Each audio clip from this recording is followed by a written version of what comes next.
ऐलानी जग्गामा घर बनाएको भन्दै विवादमा परेका रासोपा सांसद केपी खनालले दिए यस्तो स्पष्टीकरण। म त्यही परिवारको छोरा हो जहाँ पुस्तौंदेखि माटो त चिन्यो तर त्यो माटोको स्वामित्व कहिले पाएन। आज किन यस्तो भइरहेको छ यसको इतिहास हेरौँ भनेर हेर्दै गर्दा 2008 देखि 2013 सालसम्म वीरता उन्मूलन र मोहीको हकमा संरक्षणका प्रारम्भिक प्रयासहरू भए। 2021 सालमा ऐतिहासिक भूमि सम्बन्धी ऐन 2021 जारी भयो। 2046 सालपछिका आयोगहरू बने। 2074 देखि 81 सम्म विभिन्न आयोगहरू बने। तर 2021 सालदेखि भूमि सम्बन्धी ऐन बनिरहँदा अरबौंको राज्य कोषबाट रकम खर्च भयो तर परिणाम के आयो? केही पनि आएको छैन। परिणाम राज्यको आयोग बने, आयोगमा नियुक्तका बिलाइसी गाडी बने, इन्धन प्रशासनिक खर्चको रूपमा अरबौं सकियो तर वास्तविक पीडितको हातमा सधैँ खाली मात्र रह्यो। लाल पूर्जा कहिले मिलेन।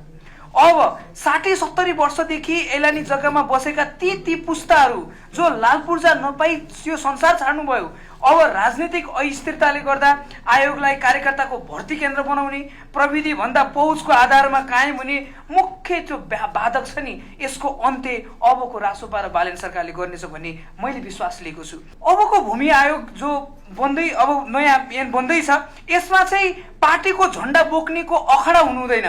यसलाई सरकारले जुन खारेज गरेको छ, अब आधुनिक प्रविधिसँग पुनः जाँचबुझ गरी विज्ञ सम्मिलित एउटा अधिकार सम्पन्न शक्तिशाली समिति बनाइनुपर्छ।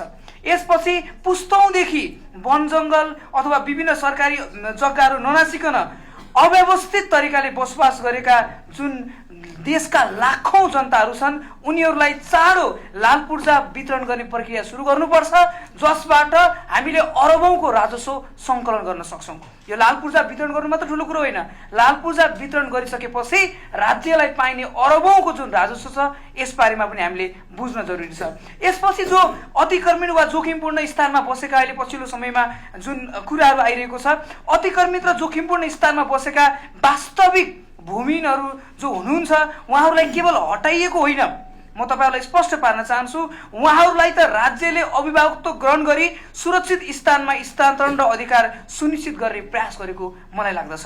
यसपछि अब नक्कली सुकुम्बासी जुन अधिकारकै भरमा नक्कली सुकुम्बासीहरूको जुन आएको छ, यसलाई स्पष्ट गर्नुपर्छ। र अन्तिममा हजुरलाई भन्न चाहन्छु, म यो जुन आज यो सदनमा जुन म यहाँ पुगेको छु, यो पुग्दै गर्दा मैले लाखौं जनतालाई बाचा गरेको थिएँ। मैले भनेको थिएँ म पनि लाल पूर्जा नपाएर छटपटिएको तिनै लाखौं परिवार मध्येको एक सदस्य हुँ। म संसदमा पुगेपछि लाल पूर्जाको नाममा राजनीति होइन, परिणाम दिन जानेछु भनेको थिएँ। पुराना दलले दशकौंसम्म रातो लाल पूर्जालाई केवल चुनावको भोट माग्ने कागजको चुनावी नारा बनाए, राज्यको सम्पत्ति सिद्धाए, तर जनताको पीडा उस्ताको उस्तै बन्यो। आज बालेन रासोपा सरकार बनेको छ। नयाँ शक्तिको उदय सँगसँगै यो विश्वास छ कि अब काम फाइलमा होइन फिल्डमा हुनेछ। अब म शपथ खाएर भन्छु, मेरो यो संसद पद वा लोगो भन्दा ठुलो रातो पूर्जा हो, जसले यो क्षेत्र र देशभरिका दाजुभाइलाई आफ्नो माटोको मालिक बनाउनेछ।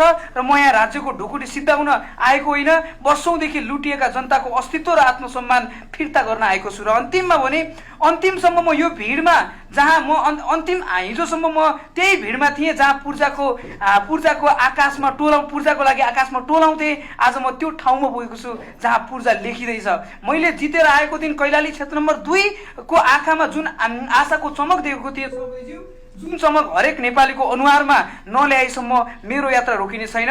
म कसैको बुवाको पुस्तौंसम्म भोक्सन गर्दै आएर हुर्काएको आफ्नो आँगनको अनागरिक भएर मर्नुपर्ने छैन भन्ने विश्वास दिलाउन चाहन्छु। हामी राज्यको सम्पत्ति सक्नु होइन, वर्षौंसम्म लुटिएको जुन अस्तित्व छ त्यसलाई फिर्ता गरेर आएका छौँ। र म अन्तिममा भने, हामी नेपाली जनताले दशकौंसम्म आफ्नो भोट तिनै नेतालाई झोलामा भर्यौं, जसले हाम्रो आँगनमा उभिएको रातो लाल पूर्जाको सपना बेच्यो। हामीले नेतालाई जिताएर सत्ताको कुर्सीमा पुर्यायौं, तर उनीहरू केवल राज्यको ढुकुटी र हाम्रो भरोसालाई स्वाहा पारे। अझ हाम्रो समय आएको छ, हाम्रो पनि त्यो माटो हो, तर त्यसको प्रमाण अझै कसैको कुर्सीको खुट्टा मुनि थिचिएर बसेको छ। राज्यको सम्पत्ति र जनताको आयु सक्ने यो खेल रासोपाको बालेन सरकारले सदाका लागि अन्त्य गर्नेछ। त्यसका निम्ति यो केपी खनाल माननीय भएर होइन, देशको सेवक भएर सधैँ उहाँहरूको अगाडि उभिनेछ।